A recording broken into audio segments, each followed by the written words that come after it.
Assalamualaikum warahmatullahi wabarakatuh. Halo semuanya teman-teman. Selamat malam, selamat datang kembali di channel Ilo Bercerita dan masih bersama saya Ilo dimanapun teman-teman berada. Semoga teman-teman selalu dalam keadaan sehat, berbahagia dan dimurahkan rezekinya. Amin amin ya rabbal alamin. Doa yang terbaik untuk teman-teman semua pokoknya. Dan pada kesempatan yang baik ini kami akan membawakan satu kisah dari Isyawara Senja. Kisah-kisah dari Isyawara selalu menarik untuk disimak ya teman-teman. Tapi sebelum kita masuk ke dalam kisahnya, buat teman-teman yang mungkin baru bergabung atau yang sudah lama bergabung tapi ternyata lupa nih belum diklik tombol subscribe-nya, ayo dong. Bisa diklik dulu tombol subscribe-nya, jangan lupa lonceng notifikasinya dinyalakan agar teman-teman selalu mendapatkan notifikasi dari konten-konten yang akan kami upload di setiap harinya. Dan untuk channel Ilo Bercerita ini kami upload setiap hari ya teman-temannya, setiap malam jam 9 malam waktu Indonesia bagian Barat. Dan gak pakai berlama-lama lagi, pasti udah gak sabaran kan untuk masuk ke dalam kisahnya. Kita langsung saja masuk ke dalam kisahnya, kita menuju ke Jawa Tengah. Rumah baru keluarga Pak Salim.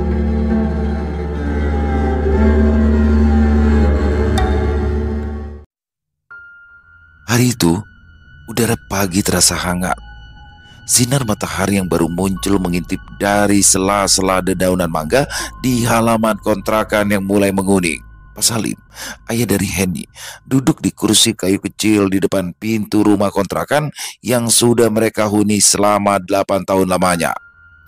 Kopi hitam hangat mengepul dari gelas kecil di tangannya. Di sebelahnya, Bu Lastri istrinya sibuk memotong-motong pisang yang akan dijadikan bahan dasar untuk membuat kue. Kalau aku pikir-pikir, uang warisan dari almarhumah ibu memang harus segera kita gunakan untuk beli rumah deh Pak. Rumah kontrakan ini sudah terlalu lama jadi tempat kita berteduh, ucap Bu Lastri memecah keheningan pagi. Pak Salim mengangguk pelan, pandangannya tertuju ke depan. Ya, Bapak setuju Bu. Kita harus segera mencari rumah yang nyaman untuk anak-anak. Mereka butuh tempat tinggal tetap. Henny, anak perempuan tua mereka yang baru kelas 12 SMA keluar dari dalam rumah dengan rambut basah usai mandi. Pak, Bu, aku ada waktu luang hari ini kok. Kalau mau lihat-lihat rumah, aku bisa ikutan, katanya sambil mengeringkan rambut dengan handuk kecilnya. Bagus, Sen. Bapak juga sudah ada janji sama agen properti kenalan Bapak. Nah, hari ini kita akan melihat beberapa rumah. Kamu ikut, biar bisa bantu kasih pendapat ya, jawab Pak Salim sambil melipat koran yang baru setengah ia baca. Ibu udah ikut ya? Mumpung hari Minggu, jadi ingin beres-beres rumah. Kan sudah ada Henny, Bapak nanti bisa tukar pendapat dengan Henny. Setelah sarapan sederhana dengan nasi goreng buatan Bu Lastri, mereka berdua berangkat naik sepeda motor.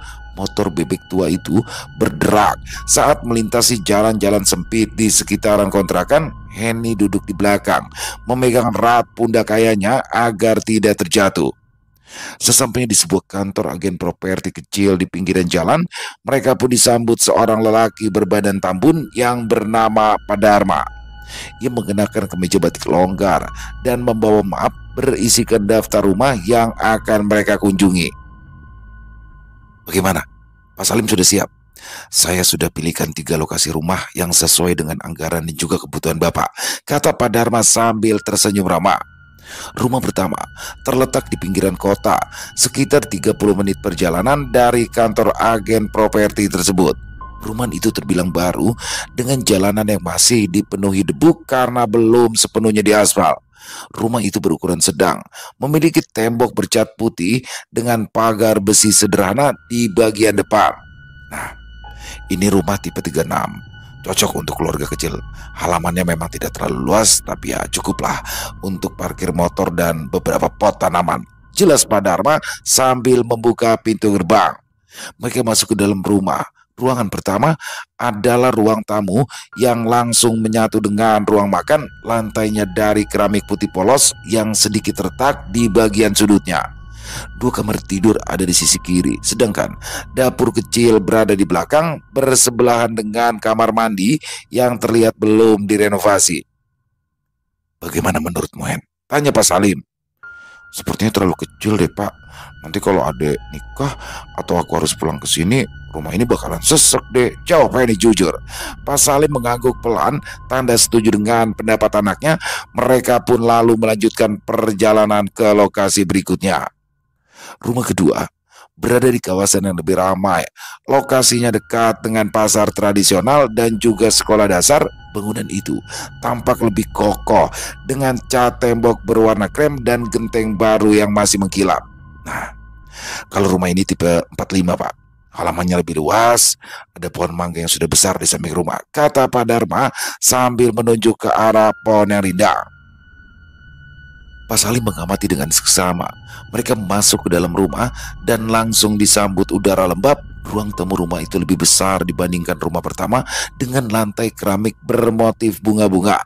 Ada 3 kamar tidur, sebuah ruang keluarga, serta dapur yang cukup luas, tetapi dinding bagian belakang rumah tampak lembab dengan noda hitam akibat rembesan air. Rumah ini sebenarnya lumayan, tapi rembesan di dinding belakang itu bisa jadi masalah besar kalau dibiarkan, gumam Pak Salim sambil mengelus dagunya. Henny juga tampak ragu. Lokasinya memang strategis, tetapi kondisi bangunan itu memerlukan renovasi tambahan yang tentunya akan membutuhkan biaya yang tidak sedikit. Selanjutnya, mereka melanjutkan perjalanan ke rumah terakhir yang berada di ujung gang kecil yang hanya bisa diakses dengan motor. Rumah tersebut lebih besar dibandingkan 2 rumah sebelumnya dengan halaman depan yang cukup luas untuk ditanami berbagai tanaman. Temboknya berwarna abu-abu muda dengan pintu dan jendela kayu yang tampak terawat. Nah, kalau rumah ini tipe 70, Pak, lokasinya memang sedikit masuk ke dalam, tapi suasananya tenang, cocok lah ya untuk keluarga, jelas Pak Dharma. Pas saling mengangguk, ia mulai menyukai suasana rumah itu. Mereka masuk ke dalam dan langsung disambut aroma kayu. Interior rumah terasa hangat dengan plafon tinggi, membuat ruangan itu terlihat lebih luas. Ada 4 kamar tidur, ruang keluarga, dapur yang besar, dan kamar mandi modern. Henny tersenyum puas. Pak, sepertinya ini rumah yang kita cari-cari deh, Pak. Ukurannya pas dan tidak banyak yang perlu direnovasi. Pak Salim mengangguk setuju. Ya, Bapak juga suka. Rumah ini terlihat nyaman, apalagi ada halaman luas untuk menanam bunga ataupun sayuran. Pak Salim menatap Pak Dharma. Pak, apa harga rumah ini masih bisa ditawar, Pak? Pak Dharma tersenyum. Bisa, Pak, tenang saja. Nanti kita bicarakan lebih lanjut di kantor ya. Sebulan kemudian, suasana di rumah kontrakan dipenuhi kesibukan. Henny dan ibunya, Bu Lastri, mulai mengemasi barang-barang terakhir yang tersisa. Kardus-kardus bekas mie instan yang mereka kumpulkan sebelumnya kini sudah dipenuhi pakaian, alat dapur, dan beberapa buku Henny yang menumpuk di sudut ruangan. Di luar, Pak Salim sibuk menyusun barang ke dalam bak mobil pick-up sewaan yang terparkir tepat di depan pintu. Henny, pastikan semua buku kamu dan juga adikmu sudah masuk ke dalam kardus. Jangan sampai ada yang ketinggalan, ujar Pak Salim sambil mengelap keringat di dahinya. Ya Pak, ini kardus terakhir, jawab Henny seraya menyerahkan kardus besar yang ia peluk dengan erat. Di sisi lain, adik laki-laki Henny, Aldi, sibuk membawa mainannya satu persatu ke mobil truk. Bocah kelas 5 SD itu terlihat begitu antusias dengan kepindahan ini. Di rumah baru nanti, aku mau bikin rak untuk semua mobil-mobilanku, katanya semangat. Pak Salim tersenyum kecil kalau mendengar celoteh anak bungsunya. Sudah cepat, bantu bawa kardus dulu. Nanti kamu bisa pikirkan soal itu setelah sampai di rumah yang baru. Setelah semua barang dimuat ke atas truk, mereka pun berangkat. Truk itu bergerak perlahan keluar dari gang sempit kontrakan. Beberapa tetangga melambaikan tangan sambil mengucapkan selamat tinggal. Sebagian lainnya hanya mengamati dari kejauhan dengan ekspresi sedih. Perjalanan menuju rumah baru itu memakan waktu sekitar 45 menit. Sepanjang jalan, suasana di dalam mobil penuh dengan obrolan ringan. Aldi sibuk bertanya tentang tetangga baru mereka. Sementara itu Henny, ia lebih banyak diam, sesekali memandang keluar jendela. Rumah baru itu memang letaknya strategis, tidak jauh dari sekolah Henny maupun Aldi. Ini adalah salah satu alasan utama Pak Salim untuk memilih rumah tersebut. Mobil berhenti di depan gerbang rumah baru mereka. Matahari pagi sudah mulai naik, menerangi halaman yang luas dengan pohon mangga rindang di salah satu sudutnya. Pak Salim turun lebih dulu, membuka gerbang besi yang berderit pelan. Lihat, Hen, rumah ini memang cocok untuk kita. Halamannya luas, tempatmu bisa belajar dengan tenang, dan adikmu bisa bermain, ujar Pak Salim dengan nada yang puas. Henny mengangguk. Iya Pak, halamannya juga bisa ditanamin bunga. Suasananya tenang banget. Mereka pun mulai menurunkan barang-barang dibantu oleh supir truk. Tetangga sekitar yang melihat keluarga baru itu berdatangan dengan tatapan yang berbeda-beda. Beberapa ibu-ibu berdiri di depan rumah mereka, berbicara pelan seolah membicarakan sesuatu yang penting. Ada yang aneh dengan mereka ya. Gumam Bu Lastri kepada Henny, memperhatikan sekelompok tetangga yang terus mengawasi. Tadi Bu, mungkin mereka penasaran aja sama orang baru, jawab Henny, berusaha mengabaikan rasa tidak nyamannya. Pak Salim sendiri tidak terlalu memperdulikan hal tersebut. Ia masih fokus memindahkan kardus-kardus ke dalam rumah. Satu persatu, ruangan mulai diisi dengan barang-barang mereka. Ruang tamu diisi dengan sofa tua yang mereka bawa dari kontrakan, sedangkan dapur mulai dipenuhi dengan peralatan memasak yang dikeluarkan oleh Bu Lastri. Saat istirahat sejenak di teras, seorang lelaki tua menghampiri. Ia memperkenalkan diri sebagai Mukri, tetangga yang rumahnya bersebelahan. Selamat datang Pak Salim. Saya Mukri. Saya tinggal di sebelah. Kalau ada apa-apa jangan sungkan untuk bilang ke saya, ujar lelaki itu dengan suara yang berat. Pak Salim menjabat tangannya erat. Terima kasih Pak Mukri. Tapi aneh, sorot mata Pak Mukri tampak berbeda. Ada sesuatu di sana, semacam rasa iba yang tidak dapat disembunyikan. Setelah berbicara beberapa saat, Pak Mukri pun berpamitan. Pak Salim kembali duduk, mencerna perasaan aneh yang muncul sejak mereka tiba. Di sisi lain, Henny juga merasakan hal yang sama. Beberapa anak muda di gang tersebut memandangnya dengan tatapan serupa, tatapan yang membuatnya merasa tidak nyaman, seolah-olah mereka tahu sesuatu yang tidak ia ketahui. Aduh, apa dengan mereka ya Bu? Bisik Henny saat masuk ke dalam rumah. Bu Lastri hanya menggeleng pelan. Udah biar aja Hen, kita itu di sini untuk mulai hidup baru. Udah, jangan terlalu difikirkan. Saat malam tiba, mereka keluarga duduk bersama di ruang tengah. Lampu di atas kepala memancarkan cahaya terang, menerangi dinding-dinding yang masih kosong. Pak Salim memimpin doa bersama, mengucap syukur atas rumah baru ini, sekaligus memohon keberkahan bagi keluarga mereka. Tetapi di tengah suasana yang seharusnya hangat itu, Henny tidak bisa menghilangkan perasaan ganjil yang terus menghantuinya. Dia kembali teringat pada tatapan tetangga yang melihat mereka pagi tadi. Ada sesuatu di balik senyum mereka yang membuat hatinya tidak tenang. Bu Lastri mencoba mengalihkan perhatian dengan mengajak mereka membahas rencana menata rumah. Besok kita beli beberapa perabot tambahan, karpet untuk ruang tengah, meja belajar untuk Aldi, dan tirai untuk jendela kamar, katanya. Boleh Bu, aku juga mau bantu nanam bunga di halaman, tambah Henny memaksakan diri untuk lebih bersemangat. Apa sebaiknya kita melakukan selamatan pindah ke rumah baru ya Pak? Bu Lastri bertanya pada suaminya. Pak Salim menggeleng. Belum dulu, lebih baik uangnya kita gunakan untuk keperluan yang lain. Keesokan paginya, Henny melangkah keluar rumah dengan membawa dompet kecil di tangan. Ia memutuskan mampir ke warung nasi yang berjarak 2 rumah dari tempat tinggal barunya. Warung itu sederhana, dengan meja kayu panjang dan bangku-bangku kecil yang terlihat sudah lama digunakan. Selamat pagi Bu, sapa Henny sopan kepada seorang perempuan setengah baya yang sedang merapikan perabotan di meja.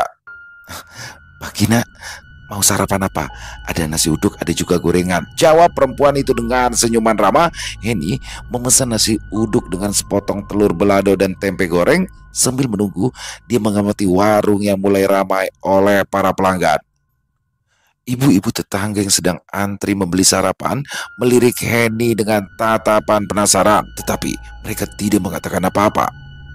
Dan ketika Henny menerima bungkusannya, pemilik warung itu tiba-tiba bertanya dengan nada yang hati-hati. Nak, tinggal di rumah yang di ujung itu ya?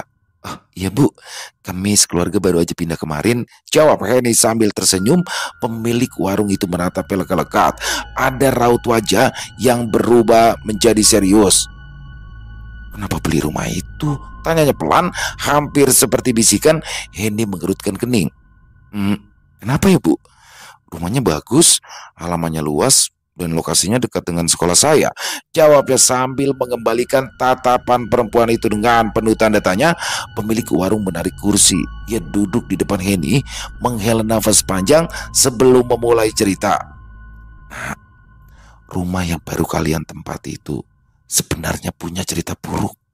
Dulu, rumah itu adalah milik sepasang suami istri yang berjualan bakso di daerah ini. Orang-orang mengenalnya sebagai Pak Harto dan Bu Leni. Mereka itu sangat terkenal karena baksonya itu enak dan harganya murah. Henny mulai mendengarkan dengan seksama. Ia tidak ingin memotong. Warung bakso itu sukses besar. Mereka bahkan bisa mempekerjakan beberapa orang. Nah, para pegawai biasanya itu tinggal di rumah itu. Lanjut perempuan itu. Tapi entah kenapa, hampir setiap tahun ada saja pegawai mereka yang meninggal. Selalu karena hal yang berbeda-beda. Ada yang kecelakaan, ada yang sakit mendadak, bahkan ada yang ditemukan tewas tanpa sebab jelas di dalam kamar. Henny tertegun, tangannya yang memegang bungkus nasi mulai gemetar. Kenapa bisa begitu, Ibu? Tanyanya dengan suara bergetar. Pemilik warung itu menggeleng pelan. Tidak ada yang tahu pasti, tapi banyak yang bilang mereka menjadi tumbal. Pak Harto dan Bu Leni serta anak satu-satunya tinggal di situ sampai suatu hari terjadi musibah besar. Musibah? Musibah apa ya? Desak Henny. Ada perasaan takut yang mulai merayapi pikirannya. Perempuan pemilik warung itu melanjutkan ceritanya. 5 tahun yang lalu, Pak Harto dan Bu Leni pergi ke pasar untuk membeli bahan baku. Nah, mereka ini kan sering ngambil daging langsung dari distributor. Tapi di perjalanan pulang, mobil mereka mengalami kecelakaan. Kedua-duanya meninggal dunia di tempat. Henny ternganga. Nah, setelah itu, warung bakso mereka tutup. Rumah mereka dibiarkan kosong selama bertahun-tahun karena anaknya dirawat oleh keluarga yang lain. Tidak ada yang berani beli, apalagi tinggal di sana. Sampai akhirnya, sepertinya anak tunggal Pak Harto itu memutuskan menjual dengan harga murah. Henny merasa dadanya semakin berat. Ia ingat tatapan kasihan dari para tetangga saat keluarganya pindah kemarin. Apakah semua ini ada hubungannya? Tapi Bu, Henny mencoba menenangkan dirinya. Kalau memang ada masalah, kenapa tidak ada yang cerita apapun waktu kami beli rumah itu ya? Pemilik warung hanya tersenyum tipis.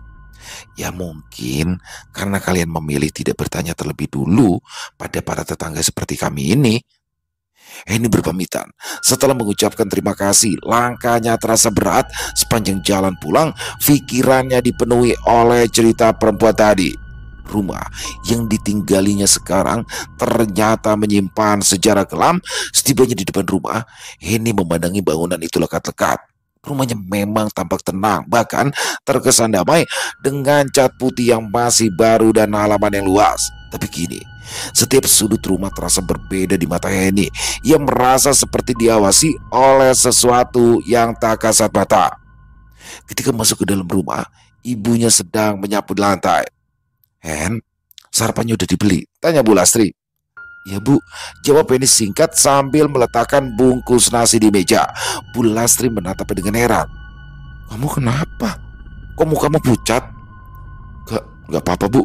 Tadi di warung cuma diceritain sesuatu soal rumah ini," jawabnya berusaha terlihat santai. Cerita apa?" tanya Bu Lastri penasaran. Henny ragu sejenak. Ia tidak ingin membuat ibunya khawatir, tetapi juga merasa perlu memberitahu. Katanya rumah ini dulu sering ada pegawai yang meninggal, terus pemiliknya juga meninggal kecelakaan. Banyak yang bilang kalau rumah ini milik pemuja pesugihan. Bu Lastri terdiam, sapunya berhenti bergerak. Mungkin cuma gosip biasa, Hen. Gak usah terlalu difikirkan. Kita ini orang beriman. Selama kita berdoa dan menjaga rumah ini baik-baik, ya tidak akan ada apa-apa, ujar Bu Lastri dengan nada tegas, mencoba menguatkan hati putrinya. Sementara di dalam hatinya, Henny tahu bahwa cerita tadi sudah meninggalkan bekas yang cukup dalam. Malam ini, ia yakin ia tidak akan bisa tidur tenang. Menjelang malam, Henny duduk di kursi belajarnya yang menghadap ke jendela kamar.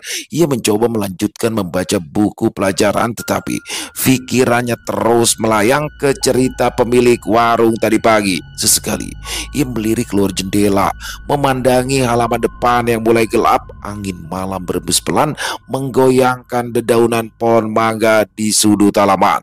Tiba-tiba saja Henny merasa ada yang aneh. Ia seperti melihat bayangan seseorang berdiri di bawah pohon mangga. Henny mengucek matanya, memastikan apa yang dia lihat. Tapi ketika ia melihat lagi, bayangan itu sudah tidak ada. Henny menelan ludah, mencoba menenangkan diri. Mungkin cuma bayangan pohon, gumamnya pelan. Ia memutuskan untuk menutup tirai jendela dan kembali fokus pada bukunya. Henny terbangun di tengah malam itu karena ia mencium aroma masakan yang begitu kuat menyeruak ke dalam kamarnya. Bau gurih menusuk hidungnya, memaksa rasa kantuknya lenyap. Ia melirik jam di ponsel, hampir pukul 2 dini hari. Ibu ngapain ya? Kok masak tengah malam begini? Gumam Henny sambil bangkit dari tempat tidur. Langkahnya pelan menuju pintu. Penasaran, ia mencoba membuka pintu kamar, mencoba memastikan asal bau tadi. Lorong rumah yang remang-remang terasa lebih dingin dari biasanya. Kakinya bergerak menyusuri lantai dingin menuju dapur. Lampu dapur tampak menyala. Dengan suara desis tumisan terdengar samar, ia mempercepat langkah. Tetapi saat sampai di dapur, Henny menghentikan langkahnya dengan nafas tercekat. Di sana berdiri seorang perempuan berbadan gemuk, tubuhnya besar dengan rambut sebau yang tampak lepek karena keringat. Perempuan itu membelakangi Henny, sibuk mengaduk-aduk sesuatu di dalam wajan. Bau masakan itu semakin kuat, membuat perut Henny tiba-tiba bergejolak mual. Ibu, panggil Henny pelan. Suaranya bergetar. Perempuan di depan kompor itu tidak menjawab. Ia tetap sibuk dengan masakannya seolah tidak mendengar panggilan Henny. Henny berdiri terpaku, tubuhnya dingin, keringat mengalir di pelipisnya. Ini bukan ibunya. Ya, sosok itu lebih besar dari ibunya dan cara bergeraknya tidak familiar. Tanpa berpikir panjang, Henny memutar tubuhnya dan berlari kembali ke kamar. Langkahnya tergesa-gesa seperti dikejar bayangan gelap yang siap menyergap. Henny membanting pintu kamarnya dan langsung melompat ke tempat tidur. Ia menarik selimut hingga menutupi seluruh tubuhnya, hanya menyisakan ruang kecil untuk bernafas. Tubuhnya menggigil hebat, bukan karena dingin, tapi karena takut. Di balik selimut, Henny mencoba menenangkan diri, menarik nafas dalam-dalam lalu menghembuskannya perlahan sekali, 2 kali, hingga perlahan rasa paniknya mulai mereda. Tetapi ketenangan itu tidak bertahan lama. Hidungnya kini kembali mencium aroma masakan tadi, tapi kali ini lebih kuat, seolah sumber baunya berada tepat di dekatnya. Pintu kamar mulai berderit. Suara daun pintu yang didorong perlahan itu terdengar jelas di telinga Henny.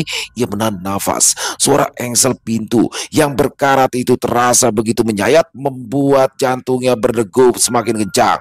Aroma masakan semakin kentara, bercampur dengan rasa takut yang makin mencekam. Henny menempelkan tubuhnya erat ke kasur, mencoba membuat dirinya sekecil mungkin di balik selimut. Dia tidak berani bergerak sedikit pun. Tiba-tiba Henny merasakan sesuatu. Tempat tidurnya bergerak sedikit, seperti ada seseorang yang duduk di ujungnya. Tekanan berat terasa di sisi kakinya. Jantung Henny seakan meledak. Dia yakin ada seseorang atau sesuatu yang sekarang berada di ujung tempat tidurnya. Dengan nafas tertahan, Henny tetap bersembunyi di balik selimut. Tidak ada suara, hanya keheningan mencekam dan aroma masakan yang semakin kuat. Dia ingin berteriak, tapi suaranya tercekat. Lalu ada sesuatu yang dingin yang menyentuh telapak kakinya. Sentuhan itu terasa sangat nyata, seperti tangan manusia, tetapi sangat dingin. Perlahan, sentuhan tersebut merayap naik ke betisnya. Henny merasakan seluruh tubuhnya kaku. Ia ingin menarik kakinya, tapi tubuhnya terlalu tegang untuk bergerak. Rasa dingin itu semakin naik, membuat bulu kuduknya berdiri. Dengan refleks yang tiba-tiba, Henny menarik kakinya ke arah dada. Gerakannya begitu cepat hingga selimutnya terlempar sedikit seketika. Beban berat di ujung tempat tidur itu menghilang. Tekanan itu lenyap begitu saja seperti tidak pernah ada.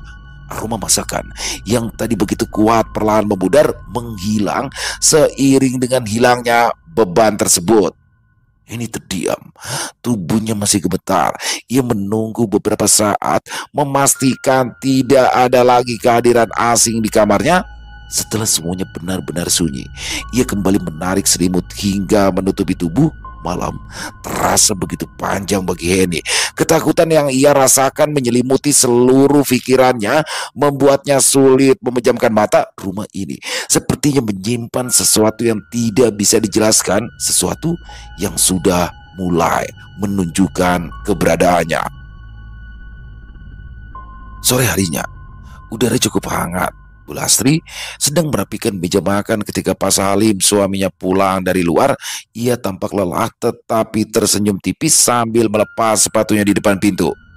"Bu, buatkan Bapak teh ya. Badan Bapak rasanya pegal," pinta Pak Salim sambil melangkah menuju ke ruang tamu. Bu Lastri mengangguk. Ya, ia sudah terbiasa dengan permintaan itu. Suaminya memang selalu meminta secangkir teh hangat setiap sore sebelum menikmati waktu bersantai. Dengan langkah cekatan, ia menuju dapur, mengambil cangkir kesukaan suaminya, menuangkan air panas dan menambahkan gula secukupnya. Bau teh melati menyeruak, menenangkan.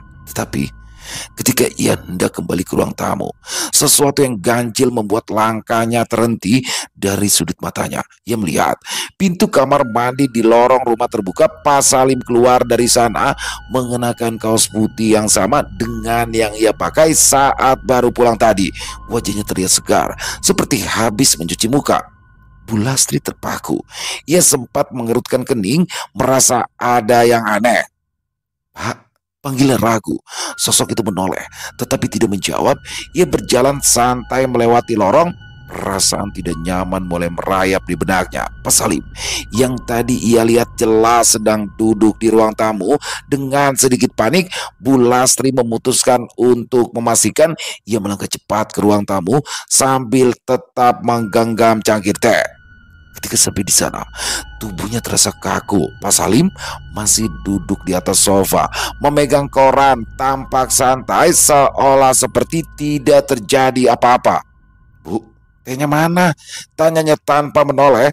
Bu Lastri tertegun, matanya kembali melirik ke arah lorong yang menuju kamar mandi. Sosok yang mirip suaminya tadi sudah menghilang, tetapi pintu kamar mandi itu masih sedikit terbuka.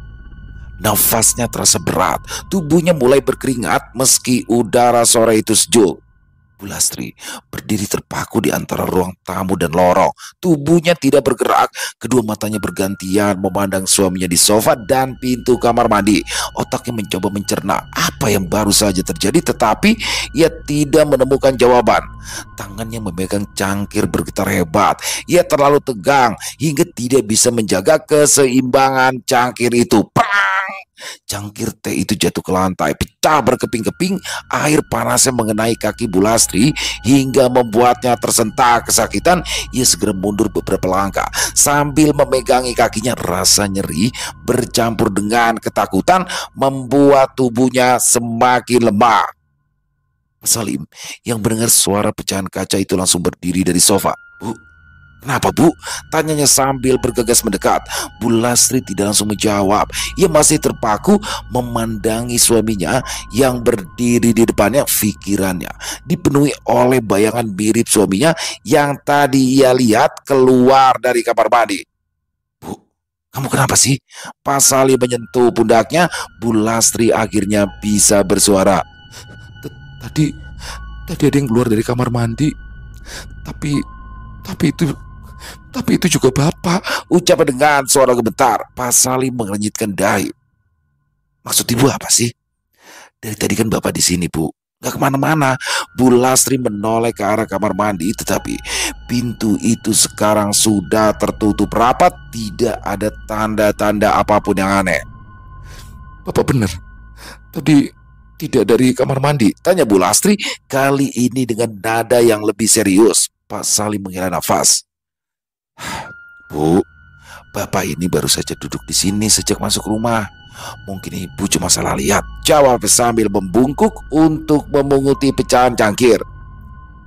Aduh, Bu Lastri merasakan perih di kakinya. Air teh yang tumpah tadi telah menimbulkan kemerahan pada kulitnya.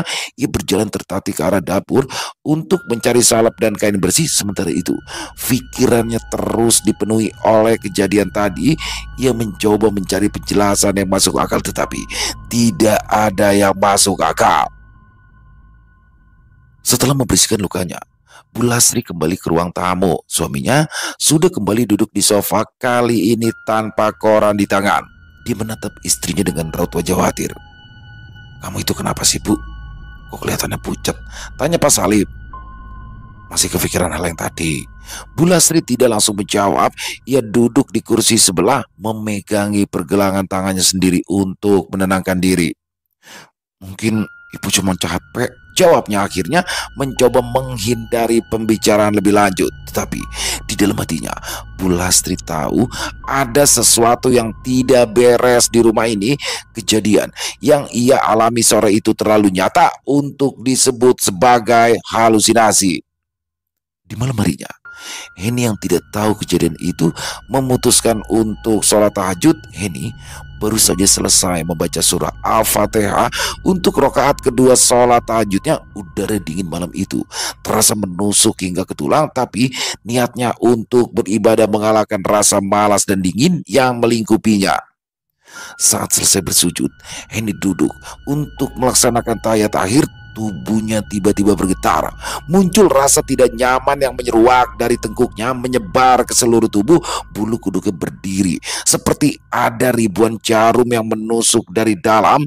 Ketika ia mengucapkan salam pertama ke kanan, semua masih terasa biasa saja. Tetapi saat mengucapkan salam kedua ke kiri, telinganya mendengar suara yang membuat jantungnya berhenti sejenak. Suara tawa yang terdengar berat dan serak, seperti berasal dari kerongkongan seseorang yang sudah lama tidak berbicara. Refleks Heni menoleh ke sumber suara, dan tepat di sebelahnya sebuah wajah laki-laki tua dengan mulut lebar dan mata cekung memandangnya dengan senyum mengerikan. Ulang sosok itu dengan nada lebih pelan tapi tetap mengerikan. Teriakan Heni memecah keheningan malam. Ia terjengkang ke arah belakang, tubuhnya gemetar hebat. Tanpa berpikir panjang, ia bangkit lalu berlari meninggalkan kamar. Nafasnya tersengal-sengal, kakinya nyaris tersandung ujung sajadah yang tergeletak di lantai. Ia membuka pintu kamar dengan kasar dan berlari ke ruang tengah. Tubuhnya yang gemetar tidak berhenti, bahkan kakinya nyaris tidak kuat menopang. Suara langkah yang tergesa-gesa membangunkan Bu Lastri, ibunya, yang langsung keluar dari kamar dengan raut wajah yang cemas. "Heni, ada apa, Nak?" tanya Bu Lastri sambil menghampiri anaknya yang bersandar di dinding ruang tengah. Heni tidak langsung menjawab. Mulutnya terbuka, tetapi hanya suara tersendat yang keluar. Ada, ucapan dengan nafas memburu. Matanya masih terbelalak, seolah-olah bayangan wajah tadi masih terpatri di depan matanya. Melihat Heni yang begitu ketakutan, Bu Lastri segera ke dapur mengambil segelas air putih. Ia kembali dengan langkah tergesa menyerahkan gelas itu ke tangan Heni. "Minum dulu, tenang ya, minum," ucapnya dengan lembut. Heni meraih gelas dengan tangan gemetar.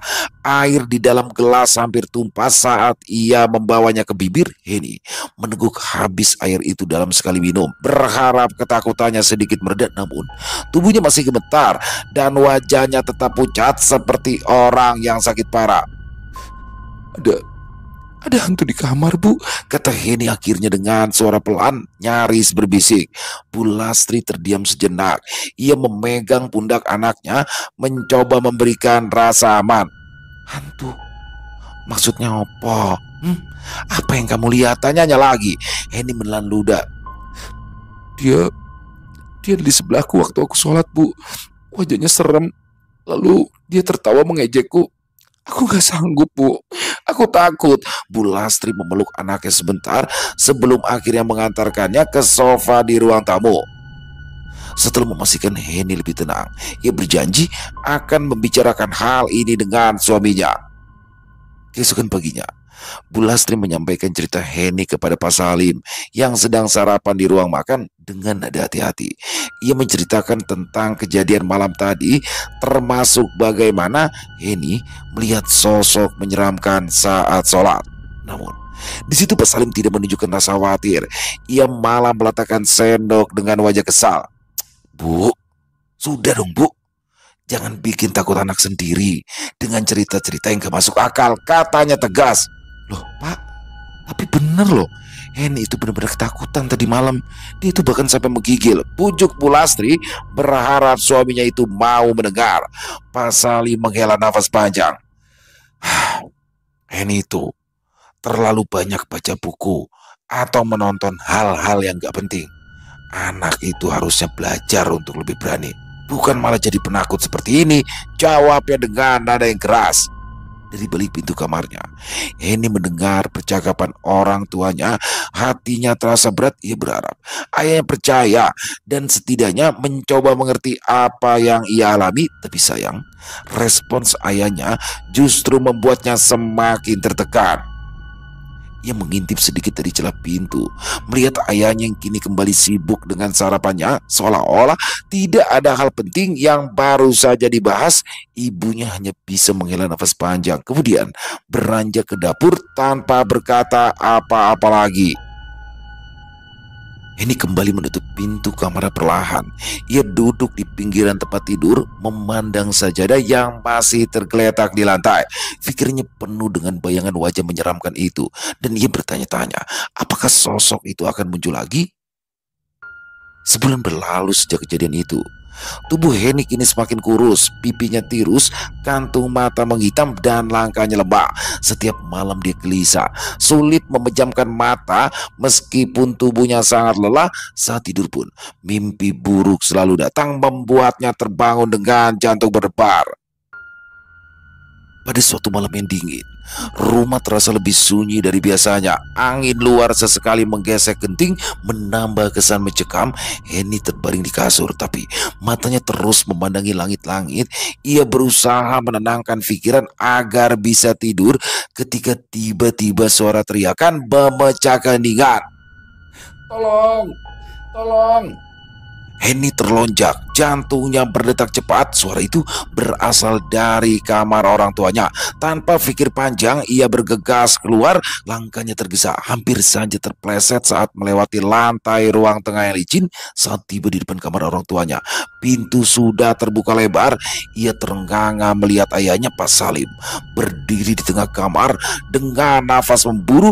Tangan kanan ayahnya berlumuran darah, menggenggam parang yang juga berlumur darah. Pandangan Pak Salim tajam, seperti sedang berusaha menahan gejolak di dalam dirinya.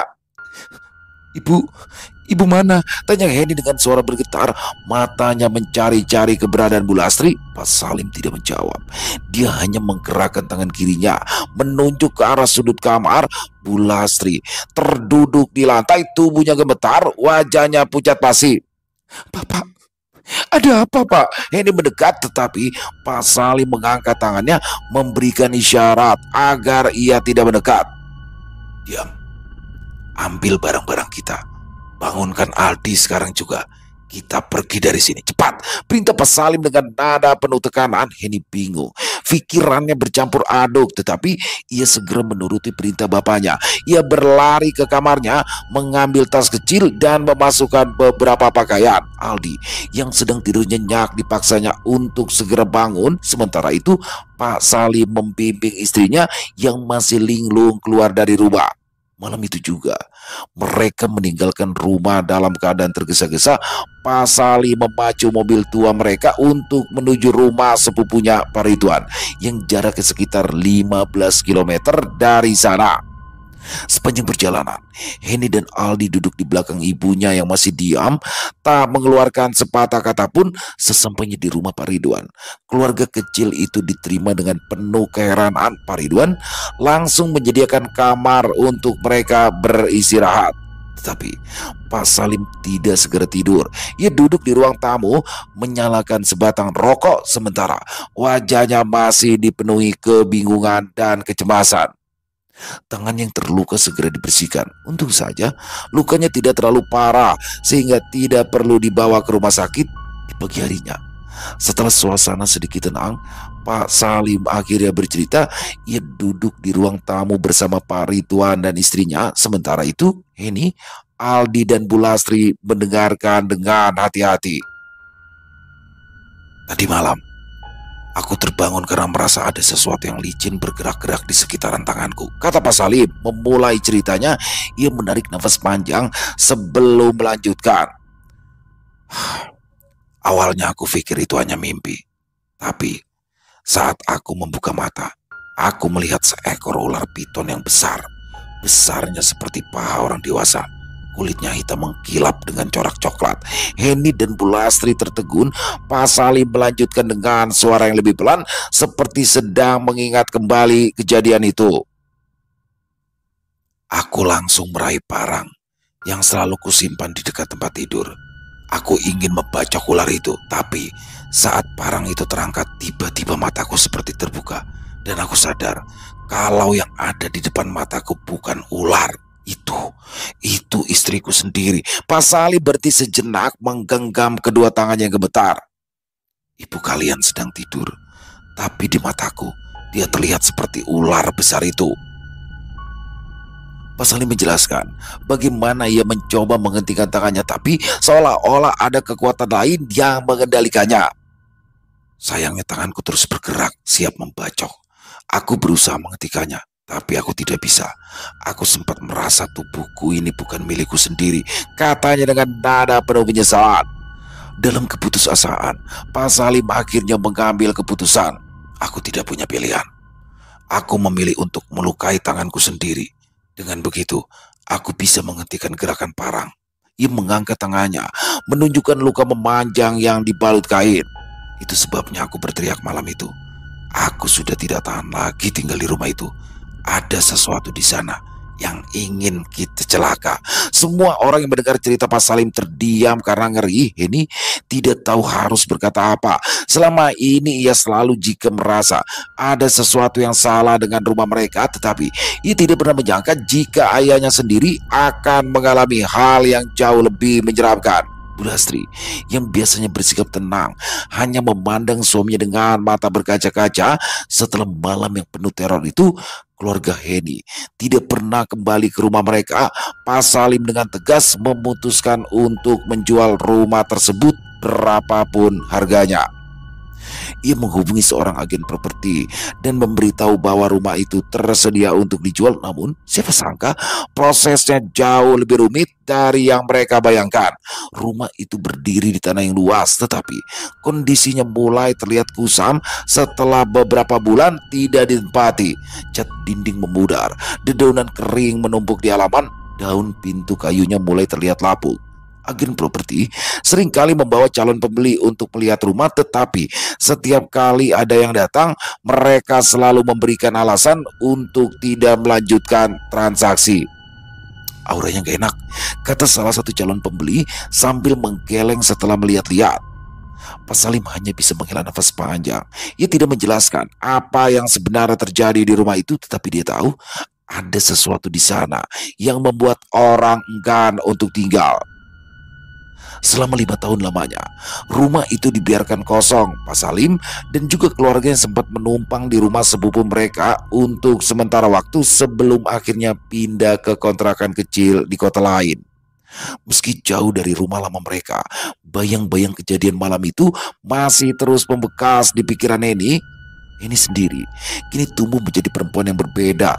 Tubuhnya kembali berisi, tetapi matanya menyiratkan pengalaman yang membuatnya lebih dewasa dari usianya. Ia sering bermimpi tentang rumah lama mereka dengan segala kengeriannya. Sementara itu, Pak Salim terus berusaha untuk mencari pembeli. Setelah bertahun-tahun lamanya, akhirnya datanglah seorang pria kaya dari luar kota yang tertarik untuk membeli rumah itu. Pria itu mengatakan bahwa ia mencari rumah tua dengan nuansa klasik untuk keluarganya yang besar. Tidak masalah, Tidak masalah dengan kondisi rumah, saya akan merenovasinya, kata pria itu dengan senyuman lebar. Pak Salim mengangguk lega. Transaksi selesai dan rumah itu resmi berpindah tangan. Meskipun uang hasil penjualan tidaklah sebanyak yang diharapkan, setidaknya keluarga mereka bisa benar-benar menutup babak kelam itu. 2 bulan setelah transaksi selesai, Henny mendengar kabar bahwa rumah itu sudah mulai dihuni. Pemilik baru melakukan renovasi besar-besaran, mengganti genting, mengecat ulang dinding, bahkan menambahkan taman kecil di depan rumah. Dari luar, rumah itu nampak lebih hidup, jauh dari kesan suram yang dulu selalu melekat padanya. Akan tetapi, Henny juga mendengar kabar lain yang membuat bulu kuduknya meremang. Dalam waktu yang singkat, anggota keluarga pemilik baru rumah tersebut mengalami musibah. Seorang anak lelaki yang disebut-sebut sebagai cucu kesayangan sang pemilik rumah ditemukan meninggal di kamar tidurnya. Kabar itu pun sampai ke telinga Henny lewat seorang tetangga lama yang kebetulan bertemu dengannya di pasar. Tetangganya itu menceritakan dengan nada berbisik, seolah takut jika ada yang mendengar. Cucunya meninggal mendadak. Katanya sempat mengigau malam. Ya, terus ditemukan pagi-pagi sudah nggak bernyawa, kata tetangganya itu dengan nada ngeri. Henny hanya terdiam. Wajahnya pucat. Kenangan masa lalu kembali menyerbu pikirannya. Ia teringat malam-malam mencekam saat masih tinggal di rumah itu. Suara-suara aneh, bayangan yang sering melintas, dan perasaan tidak nyaman yang selalu mengantuinya. Di malam harinya, Henny duduk di teras kontrakan mereka, memandang langit yang gelap. Angin malam meniup rambutnya perlahan. Ia merasa lega karena keluarganya sudah tidak tinggal lagi di rumah itu. Tetapi di sisi lain, ia merasa bersalah. Mungkin seharusnya kita bilang ke pembeli itu, gumamnya pelan. Pak Salim yang duduk di sebelahnya menggeleng. Tidak ada gunanya. Kalau mereka tahu, mungkin mereka juga tidak akan percaya. Lagi pula, kita sudah tidak punya urusan dengan rumah itu. Ini mengangguk. Meski hatinya masih bergelut dengan perasaan tidak nyaman, kini rumah itu tinggal cerita. Tetapi dia tahu bahwa tempat itu menyimpan sesuatu yang tidak pernah benar-benar pergi. Selesai. Wow, luar biasa kisah dari Isyawara Senja. Dan ini bener-bener horor, gigit banget ya. Tapi dalam kisah ini ya, ini nggak ada penampakan hantu sama sekali loh. Tapi nggak tahu kenapa tuh kayak ger banget tuh horornya. Tapi itulah, kalau menurut saya lebih serem melihat sosok yang seperti tadi yang scene di mana bapaknya lagi duduk di ruang tamu, tapi ternyata ibunya ngelihat bapaknya keluar dari kamar mandi terus ditegur diem aja. Itu menurut saya lebih serem loh daripada ngelihat hantu. Apalagi waktu scene Henny melihat ibunya di dapur lagi, bukan ibunya ya, bukan sosok ibunya, tapi sosok perempuan dengan tubuhnya agak besar, sedang memasak. Jadi dipanggil aja nggak mau nengok. Itu lebih serem lah gitu. Ada wanita asing di dalam rumah kita lagi masak di dapur. Aduh, parah. Keren banget kisahnya. Dan di sini saya menyoroti, yang paling saya soroti adalah bagaimana naluri seorang ayah atau seorang bapak ya. Bagaimana di sini Pak Salim ketika dia merasakan ada satu kejanggalan, nggak pakai banyak omong, langsung cabut, langsung pergi, ditinggalin rumah itu. Dia nggak mau mencari penyebabnya apa, dia nggak mau manggil orang pinter atau ustadz atau kiai atau apapun untuk mencari tahu. Dia pokoknya pergi dulu, selamatin keluarganya dulu, anak dan istrinya.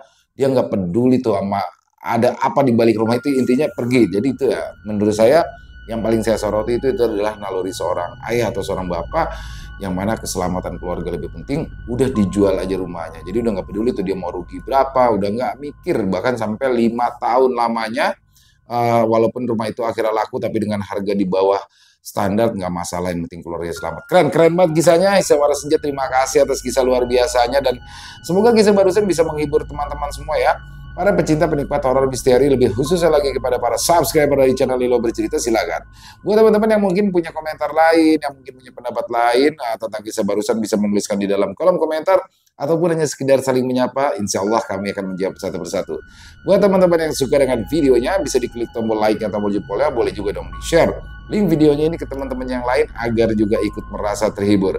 Dan buat teman-teman mungkin yang belum subscribe, bisa diklik dulu tombol subscribe-nya, jangan lupa lonceng notifikasinya dinyalakan agar teman-teman selalu mendapatkan notifikasi dari konten-konten yang akan kami upload di setiap harinya.